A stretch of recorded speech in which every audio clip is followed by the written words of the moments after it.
Untuk yang bertanya bagaimana merubah kebiasaan buruk dan bagaimana menanamkan kebiasaan yang baik, kurang lebih seperti itu ya.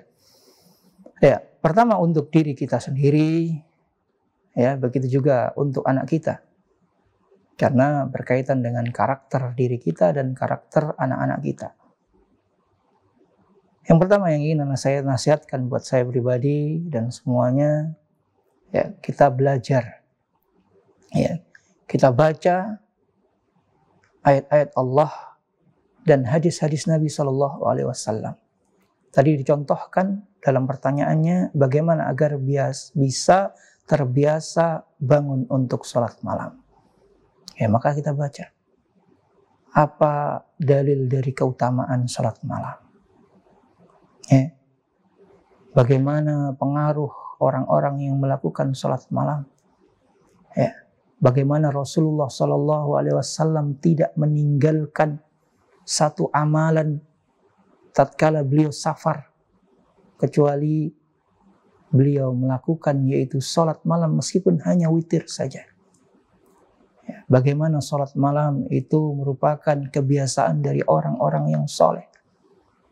Ya, sehingga tatkala kita mengetahui keutamaan-keutamaan yang berkaitan dengan ibadah-ibadah seperti sholat malam atau yang lainnya, ini menjadi penyemangat bagi kita.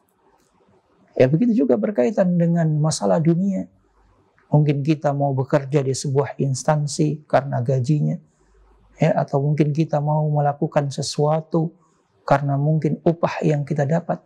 Maka di sini tatkala kita ingin memiliki kebiasaan yang baik, ya, seperti sholat malam ataupun puasa ataupun bersedekah atau berucap berbicara yang baik atau yang lainnya, pertama yaitu kita harus mengetahui keutamaan hal tersebut.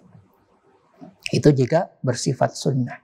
Jika itu bersifat suatu hal yang wajib, maka kita harus tahu bahwasanya apa balasan dari Allah atas orang-orang yang meninggalkan hal-hal yang wajib itu. Maka dari situ akan tertanam kepada kita semangat untuk menjalankan dan ketakutan akan meninggalkan hal tersebut. Ya. Hal ini juga bisa kita sampaikan tatkala kita berkomunikasi, berbicara dengan anak kita yang mungkin agak dewasa, bahwa ini adalah hal yang dituntunkan oleh Allah kepada kaum muslimin. Barang siapa menjalankan akan mendapatkan kebaikan pahala, dan barang siapa yang tidak menjalankan akan mendapatkan balasan keburukan, kehinaan dari Allah. Begitu juga tatkala kita bicara tadi dalam pembahasan berkaitan dengan kisah.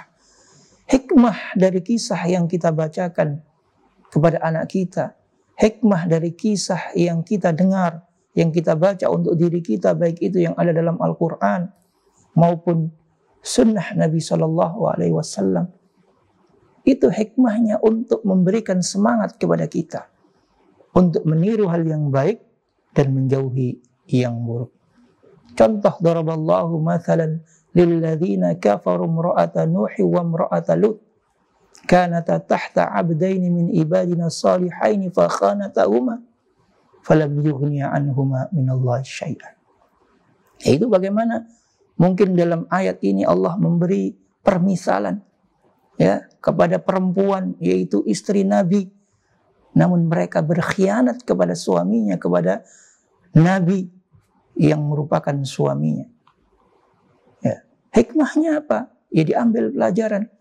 Ya, sebagai seorang istri, ya, tidak boleh berkhianat kepada suaminya. Sebagai seorang umat, itu harus mengikuti apa yang disampaikan oleh Rasul dan Nabinya. Ya. Maka kan diambil pelajaran. Begitu juga berkaitan dengan ibadah. Kita harus tahu keutamaannya dan kita harus tahu balasan atas orang-orang yang meninggalkannya. Hal yang lainnya yaitu kita berteman dengan orang-orang yang soleh. Sehingga kebiasaan dari orang-orang yang soleh ini, itu kita bisa secara tidak langsung mengikutinya. Ya, jika kita berkumpul dengan orang-orang yang suka tadi disampaikan mungkin minum khamr ataupun yang lainnya, ya secara tidak langsung kita akan ikuti. Ya, kita akan terbiasa, bahkan tadi disampaikan juga akan membentuk karakter buruk kepada kita. Ya, makanya pentingnya lingkungan, ya, karena lingkungan itu memiliki dampak besar kepada pendidikan diri kita dan anak-anak kita. Maka kita berkumpul dengan orang-orang yang soleh, orang-orang yang baik. Begitu juga dalam materi yang kita sebutkan, hendaknya kita menyampaikan kisah, menyampaikan sejarah, memberikan tontonan-tontonan kepada anak kita yang memiliki pengaruh yang baik. Tadi juga disampaikan bahwasanya yang dibacakan kisah adalah kisah-kisah yang benar. Kisah-kisah teladan bagi anak kita. Kisah-kisah yang baik dari orang-orang yang soleh. Ya. Karena apa? Karena lingkungan memiliki pengaruh. Kata pepatah, as-sahib sahib. Teman itu dapat menarik. Kalau temannya baik, akan menarik kepada kebaikan. Kalau temannya buruk, akan menarik kepada keburukan. Yang terakhir, mungkin yang bisa kita jawab, yaitu ini adalah poin yang paling utama. Yaitu apa? Berdoa kepada Allah Subhanahu wa Ta'ala. Memohon kepada Allah Subhanahu wa Ta'ala. Ya, karena Allah adalah zat yang maha membolak-balikkan hati. Memohon keistiqomahan kepada Allah. Ya, memohon ketetapan hati kepada Allah. Memohon agar dimudahkan oleh Allah untuk melakukan kebaikan.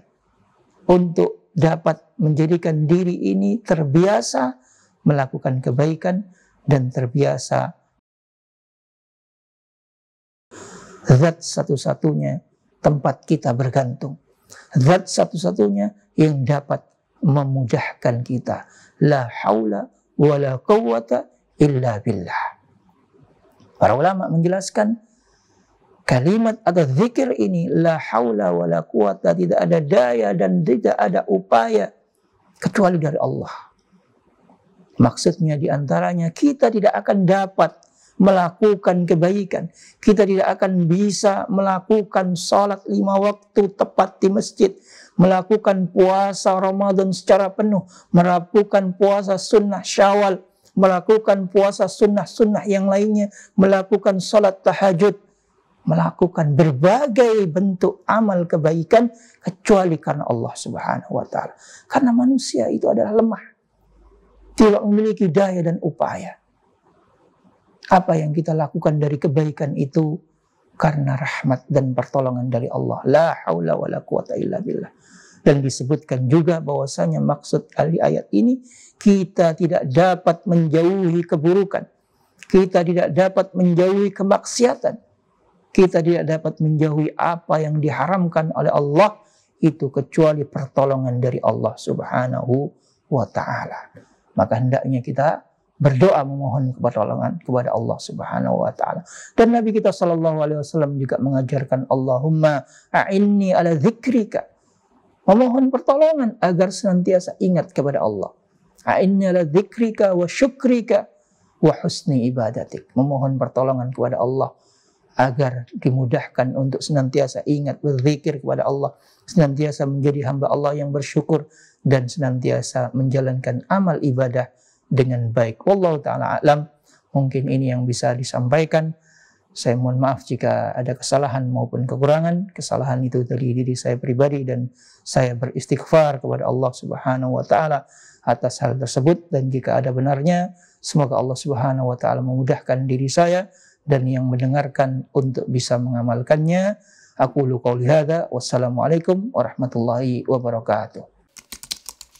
Dukung channel kami dengan like, subscribe, dan aktifkan notifikasi agar kamu tidak ketinggalan video-video menarik lainnya.